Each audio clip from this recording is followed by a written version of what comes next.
6절에 그가 여기 계시지 않고 그가 말씀하시던 대로 살아나셨느니라 하는 말씀입니다. 죽음이 끝인 줄 알았지만은 아니라는 것이죠. 부활이 있다는 것입니다. 살아나실 것을 예수님이 미리 말씀하셨습니다. 마태복음 16장 21절에 보면 많은 고난을 받고 죽임을 당하고 제3일에 살아나야 할 것을 제자들에게 비로소 나타내시니 그랬습니다. 그러니까 예수님께서 제자들에게 죽음에 대해서 말씀하실 때 부활도 같이 말씀하셨다는 거죠. 그러니까 3일 후에 다시 살아나실 것을 말씀하셨습니다. 그러니까 전혀 말씀 한마디 없이 그냥 가만히 계시다가 느닷없이 부활하신 것이 아니라는 거죠. 그러니까 말씀을 통해서 미리 계속 이야기를 하시고 또 말씀하셨던 대로 살아나신 것입니다. 그러니까 이것은 곧 약속의 말씀의 성취이죠. 하나님이 말씀하신 것을 이루신 것입니다. 예수님이 말씀하신 것을 이루신 것이죠. 예수님은 다시 살아나실 날을 돌아가신 지 3일이라고 그렇게 말씀하셨습니다. 그러니까 금요일날, 성금요일날 돌아가셨으니까요. 십자가에 못 박혀 돌아가셨으니까 3일 후에니까요.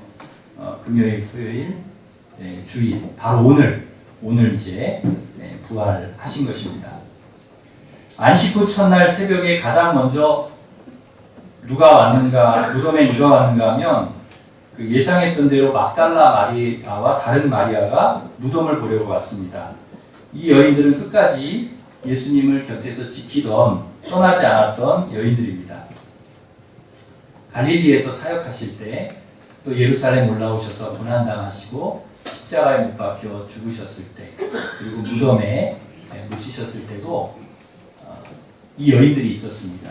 이 여인들은 주님께서 무덤에 들어가셨을 때까지 떠나지 않고 주님 곁을 지켰던 그런 여인들이죠. 그러니까 가장 예수님을 사랑했던 사람들이 바로 이 여인들입니다. 예수님을 가장 사랑했기에 예수님의 죽음을 가장 슬퍼했던 그런 여인들이죠. 예수님 돌아가셨을 때 가장 많은 눈물을 흘리고 가장 많이 아파했던 여인들. 바로 그 여인들이 여기 지금 무덤에 가장 먼저 와 있는 것입니다. 그런데 참 놀라운 것은 바로 그 무덤에 천사가 내려와서 무덤 문을 돌을 굴려놓고 그 위에 앉아서 여인들에게 여기 와서 봐라, 주님께서 여기 계시지 않고 살아나셨다고 그렇게 부활을 알려주는 것입니다. 그리고 갈릴리로 빨리 가서 제자들에게 주님께서 다시 살아나셨다는 것을 너희가 좀 알려라. 그렇게 이야기를 합니다. 그 말을 듣고 이 여인들이 막 열심히 이제 달려가다가 가는 길에 부활하신 예수님도 만나게 됩니다. 예수님 죽으셔서 더 이상 희망이 없다고 생각을 했는데, 모든 것이 다 끝났다고 생각을 했는데, 이제 예수님 시신에 향품이나 발라드려야 되겠다 생각하고 왔는데, 부활하신 뜻밖에도 부활하신 예수님을 만났으니 얼마나 기뻤겠습니까? 사랑하는 사람이 많이 아프다가 이렇게 건강해졌다, 병이 다 나았다, 그 소리만 들어도 얼마나 기쁜지 모릅니다. 더군다나 사랑하는 사람이 죽었다가 다시 살아났다? 그것을 들으면요, 그것처럼 기쁜 일이 어디 있겠습니까? 사랑하는 예수님께서 죽으셨다가 다시 부활하셔서 주님을 만났다? 이 기쁨은 이루 말할 수가 없는 것이죠. 저희 아버지는 운동을 좋아하시는데요. 제가 운동을 좋아하는 이유가 아버지가 운동을 좋아하셔서 그런데 그 중에서도 저희 아버지가 씨름을 이제 좋아하시는데요.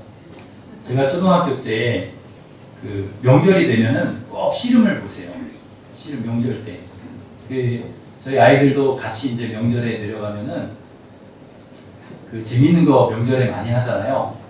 그러면은 저희 아버지가 다른 거 다 프로그램 양보해도 절대 양보 안 하는 게 씨름입니다. 씨름은 절대 양보 안 합니다. 제가 초등학교 때 동네에서 그 하는 씨름대회에 저희 아버님이 나가셨는데 1등을 해가지고요. 그 동네 씨름대회죠. 쌀 한 가마니를 타신 적이 있어요. 그런데 그때 1등을 하려고 얼마나 고생하셨는지 약값으로 쌀 3가마니가 이렇게 나왔던 기억이 있습니다.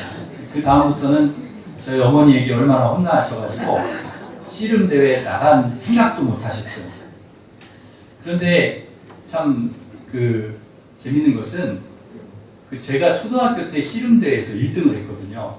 그러니까 아버지의 그 피가 저한테도 좀 내려온 것 같습니다. 그만큼 이 씨름도 잘하시고 씨름 구경도 좋아하세요. 저도 처음에는 별로 이렇게 좋아하지 않았는데 아버지가 이렇게 씨름을 이렇게 좋아하시고 보시니 저도 이렇게 보니까 재밌더라고요. 이게 특히 재미있는 것은 작은 사람이 큰 사람을 이렇게 쓰러뜨릴 때 그때가 참 재미있는 거예요.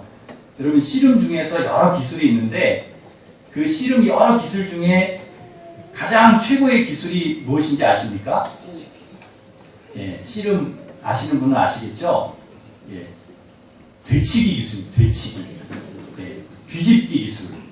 그러니까 다 이제 상대편이 이기려고 이제 나를 넘어뜨리려고 막 하는 그 순간에 갑자기 되치기를 하는 거예요. 돌려치기를 하고 막 업어치기를 하고 그래서 하여튼 이기는 것입니다. 누가 보더라도 이 사람 졌다 그랬는데 되치기를 해서 이기는 거예요. 그러니까 극적인 역전승을 하는 것이죠. 여러분 이게 이제 씨름에만 있는 게 아니라 다른 운동들도 다 이제 그런 게 있는데요. 전에 우리 교회 그 홍수환 권투 선수 홍수환 장로님이 와서 간증을 하신 적이 있는데요.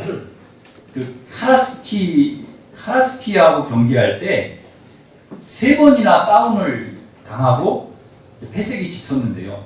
이제 끝났구나 싶었는데 갑자기 벌떡 일어나가지고 어디서 그런 힘이 생겼는지 막 그 상대 선수를 카라스키아를 사정없이 때려가지고 KO를 시켜서 이긴 것입니다. 그래서 우리가 지금도 이 사전오기 7전 8기의 신화를 아직도 기억하고 있는 것이죠.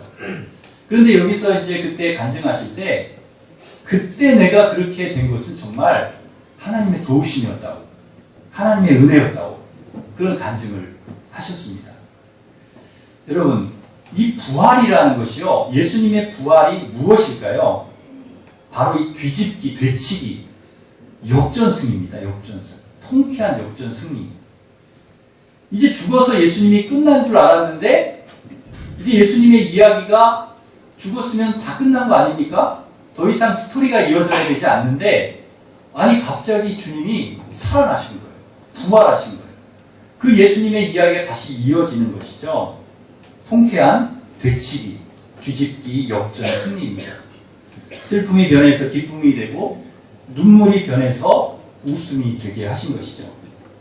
절망이 변해서 희망이 되는 것입니다. 아마 그 종교 지도자들은 그런 생각을 했을 거예요. 야, 예수님 돌아가셨으니까 십자가에 이제 죽였으니까 우리가 이겼다. 쾌재를 불렀을 것입니다. 제자들조차도 이제 졌다 생각하고 다 도망을 쳤거든요. 아마 마귀도 막 춤을 췄을 겁니다. 이겼다고. 이제 끝났다고 생각했을 거예요. 게임 오버다. 여러분 누구라도 그렇게 생각하지 않겠습니까? 죽으면 다 끝난 거잖아요. 무슨 희망이 있겠습니까? 살아있어야 희망이 있는 것이죠. 그런데 아니라는 거예요. 오늘 말씀에서 성경에서 우리 그렇게 얘기하지 않습니다. 게임 오버 끝난 게 아니라는 거예요. 죽은 게 끝이 아니라는 거예요. 왜 그렇습니까? 부활이 있기 때문에. 부활이. 예수님께서 어둠의 권세, 죽음의 권세를 물리치고 3일 만에 다시 그 무덤문을 열고 살아 나오신 것입니다. 승리하신 것이죠. 다시 사신 것이죠. 예수님께서 죽은 것이 맞아요. 예수님 돌아가셨어요. 그런데 다시 살아나셨다는 거예요. 이게 반전인 거예요. 이게 역전이라는 것입니다. 통쾌한 뒤집기 승리라는 것이죠. 예수님은 자신의 부활을 여인들을 통해서 빨리 제자들에게 좀 알리라고 그렇게 이야기하셨습니다. 빨리 알리기를 원하셨습니다. 왜 그러셨을까요? 이 지금 제자들도요, 이제 끝났다고 생각을 하는 거예요. 이제 예수님 돌아가셨으니까 소망이 없다고 생각하는 거예요. 더 이상 졌다고 실패했다고 좌절하고 절망하고 있는 제자들, 그 제자들에게 빨리 가서 알리라는 거예요. 부활하셨다는 거예요. 너희들이 이러고 있을 때가 아니라는 거예요. 슬픔 가운데 있지 말라는 것이죠. 손 놓고 있지 말라는 것입니다. 좌절 절망하고 그냥 거기 있어서는 안 된다는 것이죠. 여러분, 실제로 가장 괴로워하고 절망하고 힘들어하는 사람들이 누구이겠습니까? 바로 이 제자들이겠죠. 제자들에게 예수님의 죽음은 모든 희망이 사라진 것입니다. 모든 것을 버리고 주님을 따랐던 사람들이기 때문에 그 주님께서 죽으셨다는 것은 모든 게 다 무너진 거죠. 더 이상 일어날 힘이 없는 것입니다. 완전히 손 놓은 상태인 것이죠. 그런 상태라는 것을 주님께서 아셨기 때문에 우리 부활하신 주님은 가장 먼저 빨리 제자들에게 찾아가서 이 소식을 알리고 그들을 만나기를 원하셨던 것입니다. 더 이상 그렇게 앉아있지 말라는 거예요. 더 이상 죄책감에 매여있지 말라는 것입니다. 더 이상 실패와 좌절, 절망 그 자리에 주저앉아 있지 말라는 거예요. 일어나라는 거예요. 다시 시작하자는 것입니다. 우리 그리스도인들이 더 이상 주저앉아 있으면 안 된다는 거예요. 우리 크리스찬들이 더 이상 좌절하고 절망하고 슬퍼하고 낙심하고 포기하고 그러면 안 된다는 것입니다. 일어나라는 거예요. 다시 일어나. 부활하신 주님께서 다시 우리를 만나 주시는 것입니다. 여러분, 왜 갈릴리에서 만나자고 하셨을까요? 갈릴리에서 만나자. 여러분, 갈릴리는 어떤 곳입니까? 예수님께서 제자들을 처음 만나셨던, 부르셨던 곳입니다. 제자들과 함께 처음 사역을 시작하셨던 곳. 3년 동안 예수님께서 제자들과 함께 울고 함께 웃으면서 동고동락하셨던 곳. 예수님과 함께 했던 아름다운 추억이 고스란히 담겨있는 바로 그곳. 그곳이 갈릴리. 예루살렘에서 만나자고 하지 않으시고 갈릴리에서 만나자고 하신 이유가 무엇입니까? 내가 너희들 처음 불렀던 그때, 너희들과 함께 사역했던 그때, 너희들을 사랑했던 그때를 기억하라는 것입니다. 갈릴리에서 만나자. 다시 그곳에서 주저앉아 있지 말고 포기하지 말고 이제는 사명을 망각하고 잃어버리고 다 손 놓고 있지 말고 다시 그곳에서 부활의 주님을 만나서 나를 만나서 다시 시작하자는 것입니다.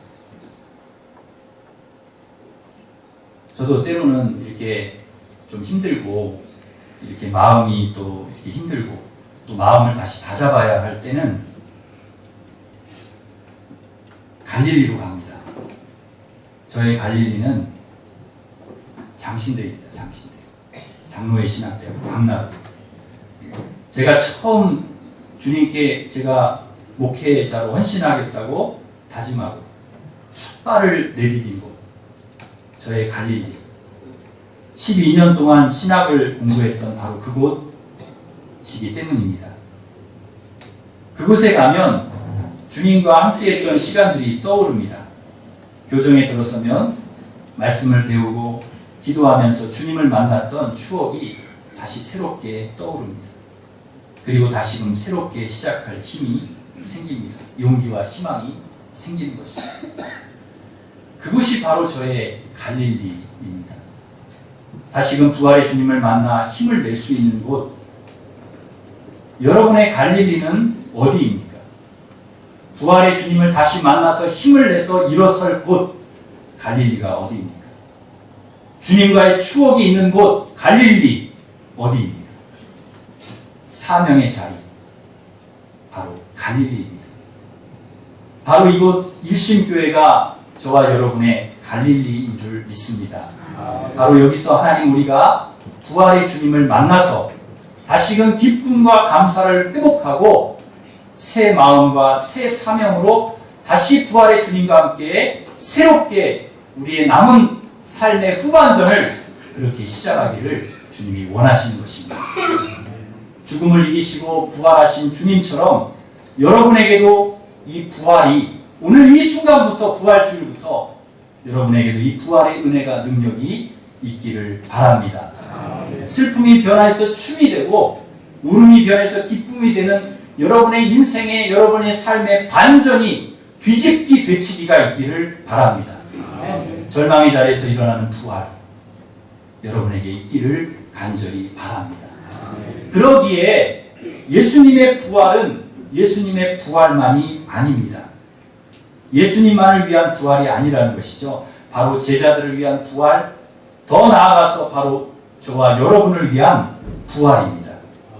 우리를 다시 살리시기 위해서 주님께서 부활하신 것입니다. 우리에게 다시 사명을 새롭게 하시기 위해서, 절망과 좌절 가운데 있는 우리에게 다시 용기와 희망을 주시기 위해서 주님이 부활하신 것입니다. 부활하신 주님을 만났던 여인들처럼, 갈릴리에서 부활의 주님을 만났던 제자들처럼, 오늘 이 시간 이 갈릴리, 바로 이곳 하나님이 부활하셔서 우리를 만나기 위해서 임재하시는 이 예배, 이 일신교회에서 여러분 부활의 주님을 다시 새롭게 만나시기를 바랍니다. 그래서 이 부활의 감격과 기쁨과 소망과 능력을 가지고 여러분이 앉아있는 그 자리에서, 손 놓고 있는 그 자리에서, 다 졌다고 하는 그 자리에서 다시금 일어서서 부활의 주님과 함께 여러분 인생의, 여러분 신앙의 뒤집기, 되치기, 반전의 스토리를 써가는 여러분의 인생의 후반전을 승리하시는 그런 은혜가 있으시기를 주님의 이름으로 축원합니다. 기도하겠습니다.